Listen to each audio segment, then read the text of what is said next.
بیچاری کی ساری زندگی پردے ڈالتے بیت گئی. ابا نے آ کے پوچھا کہاں گیا وہ کہتی ادھر ہی تھا, مجھے بتا کے ابھی آ جائے گا. وہ مجھے کہہ گیا تھا کہ میں نہیں ادھر ہی تھا, کچھ بھی نہیں, ایسی کوئی بات ہی نہیں. ساری زندگی پردے ڈالتے بیت گئی. ابا کئی دفعہ گھر میں لڑائی کی, بیٹے کو مارا.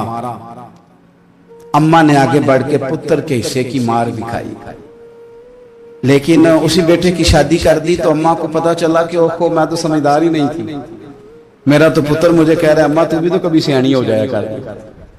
اگر وہ بولتی ہے تو ہی چپ کر جا, تو پھر اسے احساس ہوتا ہے کہ اوہو میں تو ساری زندگی بیوقوف رہی, میں تیرا دفاع کرتی رہی, تیرے حصے کے تھپڑ کھاتی رہی, اور مجھے آج تو نے بتایا کہ تو سیانی نہیں تھی, آج تو نے بتایا کہ تو عقل مندی نہیں تھی. اماں تجھے کیا پتا, میری بیوی کے سامنے تو ہی سیانی ہو جا.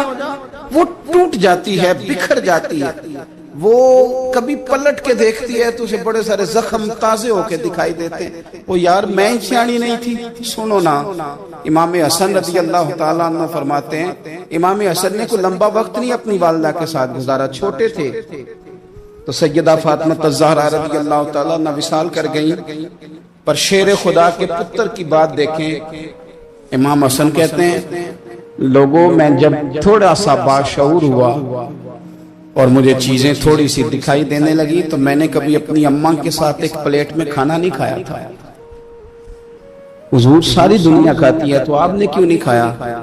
تو فرماتے ڈر لگتا تھا کہ کہیں ایسا نہ ہو کہ جس لقمے کی طرف میری ماں اپنا ہاتھ بڑھائے کہیں میں نہ اٹھا لوں, بے ادبی نہ ہو جائے. ڈر لگتا تھا. میں نے یہاں تک بھی نا, کیونکہ ماں تو ماں ہوتی ہے, میں نے یہاں تک بھی ماں کا احترام کیا, روٹی کھانے میں بھی تقدیر نہیں کی. یہاں ماں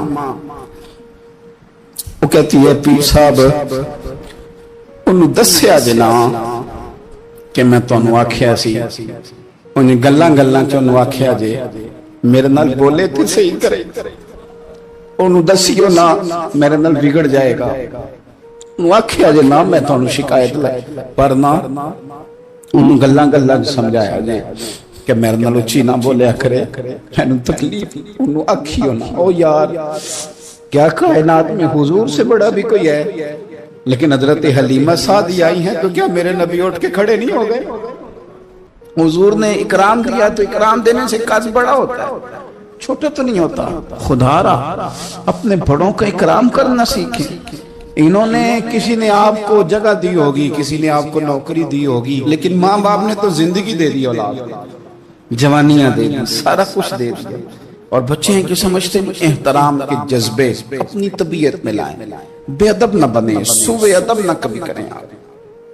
آپ نہ کبھی کوئی ایسا کام نہ کریں جس سے نہ تکلیف بڑھے, جس سے آزمائش بڑھے. آپ احترام والے رہیں گے تو خود بھی سجے سنورے نکھرے رہے. اپنے بزرگوں کو پہل کریں بزرگوں کی طرف, یعنی آپ گھر کے اندر چھپا کے سیب اپنے کمرے میں نہ لے کے جائیں, چھپا کے چیزیں نہ رکھیں, بلکہ پہل کریں بوڑھے ابا سے, پہل کریں اپنی والدہ سے, وہاں سے آغاز کریں. آپ دیکھیں برکتیں کتنی ہوتی ہیں. میں کچھ باتیں مجھے لطف دیتی ہیں. میرے کچھ سنگی ہیں, 3 بھائی ہیں کٹھے, مجھ سے بیعت ہیں, میرے ساتھ بڑا پیار کا رشتہ ہے.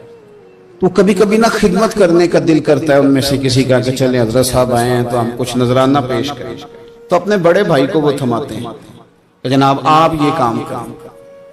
اللہ تعالیٰ کا شکر ہے میری جیب کام ہی خالی رہتی ہے, اس کا فضل رہتا ہے, لیکن وہ پیسے لینے سے زیادہ یا تحفہ لینے سے زیادہ یا پھول پکڑنے سے زیادہ اس بات کی مجھے خوشی ہوتی ہے کہ کتنے نرالے ہیں, بڑے کو آگے لگاتے ہیں تو برکت تو حاصل کرتے ہیں.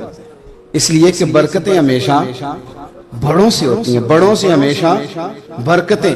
یہ پھول کا تحفہ بڑے بھائی کو دے کے جب آگے کیا جاتا ہے تو میرے دل کو اچھا لگتا ہے, مجھے قرار آتا کہ یار یہ لہجہ ٹھیک ہے, یہ انداز یہ ٹھیک ہے. اپنے بڑوں کو آگے رکھیں, بڑوں کو کلام کرنے کا موقع پہلے دیں. گھر میں کوئی چیز لائیں تو تقدیم کریں. ہمارے ہاں نا اب جو استادی شاگردی آئی ہے نا یہ بڑی خطرناک ہے. ہمارے ایک قاری صاحب تھے, ایک مدرسے میں پڑھاتے تھے, بڑا مارا کرتے تھے، اور میں انہیں مذاق بھی کرتا تھا، کبھی کبھی عذرائے محبت مزاح کرتا تھا۔ میں ان سے کہتا تھا قاری صاحب آپ شاید مار کھا کے پڑے اس لیے بچوں سے بدلہ لیتے ہیں۔ تو کچھ دن پہلے، کچھ عرصہ پہلے ملاقات ہوئی تو میں ان کے ادارے کے قریب سے گزر رہا تھا، تو میں نے ان کا نا وہ ڈیسک وغیرہ چیک کیا تو ان کے پاس نا چھوٹی علیحدہ ہوتی تھی، پائپ دو قسم کے علیحدہ ہوتے تھے، پانی والا علیحدہ اور گیس والا علیحدہ، بڑا مارتے تھے بچوں کو۔ مجھے بھی اختلاف تھا اس بات سے، میں ان کو گزارش بھی کرتا تھا۔ تو میں گیا تو وہ جس طرح وہ خیر استاد کمال کے تھے، انہوں نے بڑے کامیاب حافظ تیار کیے، اور ویسے بھی بندہ بڑا بااصول، بڑے اچھے، بڑے نفیس۔ میں نے ان سے کہا کہ وہ خیر ہے، چھوٹیاں چھوٹیاں کدھر گئیں آپ کی؟ کہنے لگے حضرت صاحب نہ شاگرد رہے، نہ استاد رہے، نہ وہ ماں باپ رہے۔ کہنے لگے پتہ نہیں 2-4 سالوں میں کیا ہوا ہے۔ تو میں نے کہا آپ کو تو کوئی منع کاری نہیں، میں نے کئی دفعہ سمجھایا تھا آپ باز نہیں آتے۔ کہتے تھے اب آ گیا ہوں، اس لیے کہ ایک کو چھڑی مار رہے ہوتے ہیں تو دوسرا ساتھ ویڈیو بنا رہا ہوتا ہے۔ پہلے طالب علم اس طرح کی توہین کا رویہ استادوں کے ساتھ نہیں کرتے تھے، وہ کہتے تھے جیسے بھی ہے فیض استاد سے لینا ہے۔ اب آپ ذرا گھور کے دیکھیں تو کہتے ہیں لاؤ کتابیں، جا رہا ہوں بڑے مدرسے، بڑے کالج، بڑے اسکول۔ میں نے اپنی زندگی میں دیکھا کہ ہمارے بڑے کہتے تھے، کبھی گھر کے بتاتے نا استاد جی نے مارا ہے تو کہتے تھے کسی غلطی سے مارا ہوگا، اور اس طرح کے سخت لفظ بولتے تھے کہ ہمیں لگتا تھا کہ ہمارے بزرگ ہمارے ساتھ زیادتی کر رہے ہیں۔ وہ کہتے تھے کہ مینوں ہڈیاں چاہیے نے پڑیا ہو رہے، یہ لفظ کہتے تھے میرے ابا جی میری اماں، ہڈیاں دیا جی سانوں پر دیا جی پڑیا۔ اب کیا ماحول ہے، ڈر آتا ہے، چے گھورتے ہیں۔ ان کی اماں آگے کہتی ہے تو 8,000 کا مولوی ہے، میرا 1.25 کروڑ کا بچہ ہے، تیری طاقت کیسی ہوئی چودھری کے بچے کو ہاتھ لگانے؟ اتنی تیری جرت کہ میں نے میرے بیٹے کو ہاتھ لگایا، کروں گی نا کل بندے کٹھے تیری کراؤں گی چھوٹی مسجد سے، تو اتنی تیری طاقت کہ تو میرے بچے کو مارے۔ ہم نے نا پرموٹ کی چیزیں، پرموٹ۔ حضرت خواجہ حسن بصری رحمت اللہ علیہ فرمایا کرتے تھے ادب نہ ہو تو علم آ ہی نہیں سکتا، اس لیے کہ کتابیں رہنمائی کرتی ہیں، کتابوں کی ترجمانی تو استاد نے کرنی ہے۔ تو اگر آپ وہ احترام ہی نہیں ہے، وہ طبیعت ہی نہیں ہے، وہ ذوق ہی نہیں ہے، سیکھنے کا وہ خاص جذبہ ہی نہیں ہے۔ ہمارے اصحاب رحمت اللہ علیہ فرمایا کرتے تھے بہت سارے لوگ بڑے بڑے درویشوں کے پاس جا کے خالی آتے، حضور کیوں؟ فرماتے تھے اس لیے کہ کشکول سیدھا نہیں کرتے، پیالہ سیدھا نہ ہو تو خیرات آیا نہیں کرتے، ادب نہیں کرتے، احترام نہیں کرتے، پیالہ سیدھا نہیں کرتے۔ پیالہ سیدھا نہ ہو تو وہ تو جو دینا ہو وہ بھی نیچے گر جاتا ہے۔ احترام۔ ایک شخص نے نا حضرت سیدنا امیر معاویہ رضی اللہ تعالیٰ عنہ سے کہا کہ میں نے زیارت کرنی ہے حضرت امام حسین رضی اللہ تعالیٰ عنہ، مدینہ شریف جا رہا ہوں، میں نے ان کو پہلے دیکھا نہیں ہوا، تو مجھے بتائیے امام علی مقام رضی اللہ تعالیٰ عنہ کو میں کیسے پہچانوں گا؟ تو ابن عساکر دیکھیے گا حضرت امیر معاویہ رضی اللہ تعالیٰ عنہ فرمانے لگے تو مدینہ شریف جانا، ایک شخص لوگوں کے حلقے میں بیٹھ کے لوگوں کو دین پڑھا رہا ہوگا، مسجد نبی میں وہ چمکتا ہوا چہرہ لوگوں کو قرآن و سنت کی تعلیمات سے روشناس کر رہا ہوگا، اور فرمایا اس کے ارد گرد لوگ اس ادب سے بیٹھے ہوں گے کہ جیسے ان کے سروں پر پرندے بیٹھے ہوئے ہیں، ذرا حرکت کی تو پرندے اڑ جائیں گے۔ فرمایا جب وہ نورانیت والا ماحول تم دیکھو اور اتنے با ادب شاگردوں کے بیچ بیٹھی ہوئی ایک نورانی ہستی کو دیکھو تو سمجھ لینا وہی حسین ابن علی، وہی ہے امام علی مقام امام حسین، کہ جو اس احترام کے ساتھ لوگوں کو انہوں نے آداب سکھائے ہیں، اس طرح انہوں نے لوگوں کو سمجھایا ہے کہ ان کے شاگردوں کا یہ رنگ ہے کہ وہ تو سر نہیں ہلاتے کہ کہیں پرندہ نہ اڑ جائے۔ اس انداز میں جب لوگ، مجھے بات یاد آ گئی، امام احمد بن حنبل رحمت اللہ علیہ بہت بڑے محدث تھے، تو مجھے پتہ ہے اگر آپ مجھ سے پوچھیں گے نا اس دور میں فقہ سب سے بہترین کس کو آتی ہے تو میں آپ کو بتا سکتا ہوں، کیونکہ میرا شعبہ ہے نا۔ آپ پوچھیں گے صرف ناو کا استاد کون اچھا ہے تو میں بتا دوں گا کہ کہاں پہ ہے، کون ہے، میرا شعبہ ہے. اسی طرح سے میڈیکل کے شعبے سے وابستہ لوگوں سے آپ پوچھیں گے کہ ہارٹ کا ڈاکٹر کون سا اچھا ہے تو بتا دیں گے. پوچھیں گے بھئی میں نے ایک ناک کان گلے کے ڈاکٹر کے پاس جانا ہے، تو جس کا جو شعبہ ہے اسے پتا ہوتا ہے. مدرسے کے بچوں کو بھی پتا ہوتا ہے کہ کون سا آدمی کہاں بہترین پڑھانے والا ہے. ایک بزرگ تھے شاہ بقی الدین ابن مخلد، وہ کہتے ہیں مجھے پتا چلا کہ اس دور میں نبی کریم علیہ السلام کی حدیث جو سب سے بہترین پڑھاتے ہیں وہ امام احمد بن حنبل ہیں. ان کو حضور کی حدیث سے جو خاص شغف ہے وہ کسی اور کو نہیں. کہتے ہیں میرے دل میں لو لگ گئی، حالانکہ میں امیر گھرانے سے تھا. میں کشتی میں بیٹھا امام احمد بن حنبل کے پاس آنے کے لیے، رشتے میں طوفان آ گیا، کشتی اچکولے کھانے لگی. کسی طریقے سے ایک جزیرے کے ساتھ جا کے کشتی لگی، ٹوٹ گئی، بکھر گئی. میں جزیرے پہ اتر گیا، اور بھی کئی لوگ تھے. ایک مہینہ وہاں رہنا پڑا. بارشیں ختم ہوئی، موسم ٹھیک ہوا، ایک کشتی دکھائی دی آتی ہوئی. فرماتے ہیں کہ وہ اس کشتی میں بیٹھا، دوبارہ بغداد گیا. مجھے سفر طے کرتے 2.5 مہینے گزر گئے. وہ جزیرے پہ مہینہ پتے کھا کے بھی گزارا کرنا پڑا. نکلا تھا علم حاصل کرنے. جب بغداد شریف پہنچا، لوگوں سے پوچھا امام احمد بن حنبل کا مدرسہ کہاں ہے؟ انہوں نے کہا وہ مدرسہ تو بند ہو گیا ہے، وقت کا بادشاہ مخالف ہو گیا، مسجد مدرسہ سیل کر دیا. امام صاحب کہاں ہیں؟ کہا گھر کے اندر قید ہیں. ان کے گھر کو سب جیل بنا دیا، چاروں جانب پولیس کھڑی ہے. اور ویسے بھی بغداد میں کرفیو، ہر چوک چوراہے میں پولیس والے کھڑے. شاہ بقی الدین کہتے ہیں اتنا کچھ سننے کے باوجود بھی میرا جذبہ ٹھنڈا نہیں ہوا. وہ مہینے میں سفر کی صحبتیں، گو سنا تھا کہ آستانہ یار دور ہے، پر ہم نے بھی ٹھان لی تھی کہ جانا. وہ سنا تھا کہ آستانہ یار دور ہے، پر ہم نے یہ ٹھان لی تھی کہ جانا ضرور ہے. کہتے پہنچ گئے. اب پتا چلا کہ کرفیو ہے، سڑکوں پہ پولیس کھڑی ہے، گلیوں میں چوکوں چوراہوں میں پہرے ہیں. امام صاحب تک تو جا کوئی نہیں سکتا. کہتے میں نے ایک شخص کی منت کی، میں نے کہا کسی طریقے گاڑی بتا. کہنے لگا میں اشارہ بھی نہیں کر سکتا، سخت حالات. وہ کوئی طریقہ. میں نے جب زیادہ تڑپ کے کہا کہ وہ شخص کہنے لگا میں ان کے گھر کے قریب تجھے لے جاؤں گا اور گزرتے وقت صرف آنکھ کا اشارہ کروں گا. کہتے میں نے کہا یہ بھی ٹھیک ہے. ان کے گھر کے تیری تلاش میں پھرے نا ہم جنگل پہاڑ اور دشت. ان کے دروازے کے قریب اس نے اشارہ کیا. شاہ بقی الدین کہتے ہیں کہ میں گھر دے کے آ گیا واپس. اب میں سوچنے لگا کہ کیسے امام صاحب تک پہنچنا ہے. بڑی تجویزیں سوچیں، بڑی تجویزیں، کام والا بن جاؤں، پھیری لگانے لگ جاؤں. پھر سوچا کہ اگر میں کچھ بیچوں گا ریڑھی پہ رکھ کے تو کوئی خریدنے نکلے گا، کوئی نہیں نکلے گا. کس طرح کروں، کیا کروں، بڑی سوچیں. بالآخر میں نے طے کیا. اللہ اکبر. میں نے نہ کپڑے پھاڑ لیے، امامہ اتار دیا.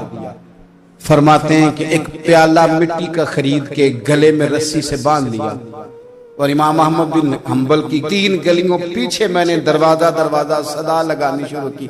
فقیر ہوں، اللہ کے نام پہ لینے آیا ہوں. کہتے ہیں ایک ایک دینار مانگتے مانگتے مانگتے مانگتے آزم یار منون دی خاطر اساں کی پیس وٹائے.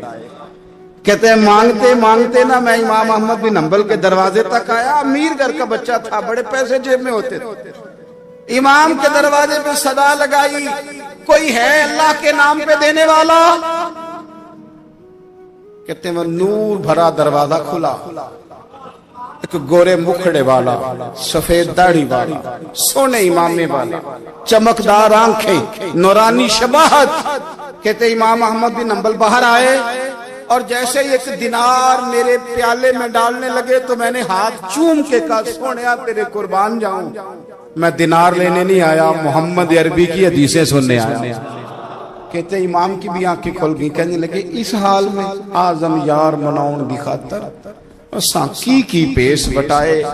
کہا حضور کیا کرتا، یہی ایک طریقہ رہ گیا تھا، میں تو کہاں سے چلا ہوں، کہاں پہنچا ہوں، کیا کروں. امام صاحب فرمانے لگے پھر میں بھی بڑے دنوں سے پریشان تھا، کوئی سیکھنے والا نہیں ملا، تم مل گیا. کہنے لگا حضور میں روز آ جاؤں فقیر بن کے، آپ جتنا چاہیں 2 4 5 منٹ میں مجھے حدیثیں سنا دیں، میں اگلے دن یاد کر آیا کروں. کہتے 2 سال لگ گئے. شاگرد کہاں ملیں گے ایسے، کہاں مرید ملیں گے. گزر گیا دور. کہتے ہیں کہ میں نہ ہر روز فقیر بن کے جاتا، 3 گلیاں پیچھے مانگنا شروع کرتا، کوئی شک نہ کرے۔ 2 سال دروازے پہ جاتا، آگے پیالہ کرتا، امام 1 دینار ڈالتے اور مصطفیٰ کی حدیثیں سناتے۔ کہتے ہیں حالات بدل گئے، 2 سال کے بعد حکومت بدل گئی، امام کا مدرسہ بحال ہو گیا، رش ہو گیا۔ بادشاہ بڑا عقیدت مند تھا، جو نیا آیا اس نے بڑا کر کے ادارہ بنا کے دیا۔ جس دن میں گیا تو رش لگا ہوا تھا۔ کہتے ہیں حالات بدلے تو ہم نے بھی کپڑے بدلے، ہم نے بھی کپڑے بدلے، ہم نے بھی دوبارہ سے دستار باندھی۔ اور کہتے ہیں بڑے لوگ بیٹھے ہوئے تھے، میں جب داخل ہوا نا تو امام اٹھ کے کھڑے ہوئے۔ آپ فرمانے لگے پتر ادھر آ، تو آگے آ کے بیٹھ، لوگ دین سیکھنے آتے ہیں، تو فقیر بن کے مانگنے آیا تھا، اور میں بھی باقیوں کو پڑھایا کرتا تھا، تجھے میں دیا کرتا تھا، اور اب باقی پڑھا کریں گے، تجھے دیا جائے گا، اور آج تجھے سینے سے نکال کے دیا کروں گا۔ زمانے بدل گئے، حالات بدل گئے، وہ شخص چلا گیا، کون حکمران تھا کون نہیں تھا، لیکن استاد شاگرد کے ادب کی داستان قیامت تک باقی رہے گی۔ یہ قیامت، جب طبیعتوں میں احترام ہوتا ہے، جب ادب ہوتا ہے۔ آپ کو پتہ ہے نبی پاک صلی اللہ علیہ وسلم کو یہ ادب کتنا پیارا ہے؟ نبی پاک علیہ السلام اس احترام کے جذبے کو کتنا پسند کرتے ہیں۔ اللہ کے پیارے رسول صلی اللہ تعالی علیہ وسلم اس جذبہ احترام سے کتنے راضی ہوتے ہیں۔ حضور کس قدر زیادہ چاہتے ہیں کہ میری امت ادب والی بنے۔ نبی پاک علیہ السلام ادب والے لوگوں کے بارے میں اتنے راضی ہیں، اتنے راضی ہیں، اتنے خوش ہیں، حضور اتنا نوازتے ہیں۔ میں نے یہ حدیث پڑھی تو یوں لگا کہ جیسے روح وجد کرنے لگی ہے۔ بہقی میں امام بہقی نے لکھی ہے، اللہ کے پیارے رسول علیہ السلام فرماتے ہیں جو چھوٹے پر شفقت کرے اور بڑے کا احترام کرے، اللہ اسے جنت میں میری سنگت عطا فرمائے گا۔ یہ میرے قرب کا ذریعہ ہے، یہ چیز میرا قرب ملے گا۔ شرط یہ ہے کہ ادب والے بن کے، احترام والے بن کے، کبھی بھی سوء ادب نہ کریں، کبھی کسی مقام پر بے ادبی نہ کریں، آپ اپنا ذائقہ کبھی تبدیل نہ کریں۔ امام احمد بن حنبل ایک جگہ وضو کر رہے تھے، ایک شخص کہتا ہے میں نے ساری زندگی گناہوں میں گزار دی تھی۔ تو امام صاحب نا وضو کر رہے تھے جھیل پر بیٹھ کے، تو جھیل اس طرح ہوتی ہے، پہاڑ ہیں، اوپر کو پانی نیچے آ رہا ہے۔ تو کہتے ہیں امام صاحب نیچے بیٹھ کے وضو کر رہے تھے، تو میں اوپر بیٹھ کے نا وضو کر رہا تھا یا پانی پی رہا تھا، تو میں نے دیکھا کہ اتنے بڑے امام نیچے۔ کہتے ہیں میں نا میرے دل میں خیال ہے یار میں ساری زندگی غلط کاموں میں گزاری ہے، پر جو بھی ہے یہ رسول اللہ کے دین کے عالی ہے۔ کہتے ہیں وہ حضور کے دین کی عزت کرنے کے لیے میں اوپر سے اٹھا، آ کے نا تو میں تھوڑا پیچھے جا کے نیچے بیٹھ گیا، جو میری حاجت تھی، پانی پینا تھا یا منہ دھونا تھا، میں وہ کرنے لگا۔ کہتے ہیں امام صاحب نے بھی یوں نظر میری طرف دیکھی، پتہ نہیں انہوں نے کیا دعا دی کہ رب نے مجھے توبہ کی توفیق عطا فرما۔ میں اللہ کے فضل سے اللہ نے میرا دل موڑ دیا، اور میں رب کریم کی بارگاہ کی جانب میری توجہ ہو گئی۔ خدا نے مجھے اس ادب کی برکت سے اپنی بارگاہ کی طرف اللہ تبارک و تعالی نے مجھے موڑ لیا۔ بے ادبی تو بندے کو کفر تک لے جاتی ہے۔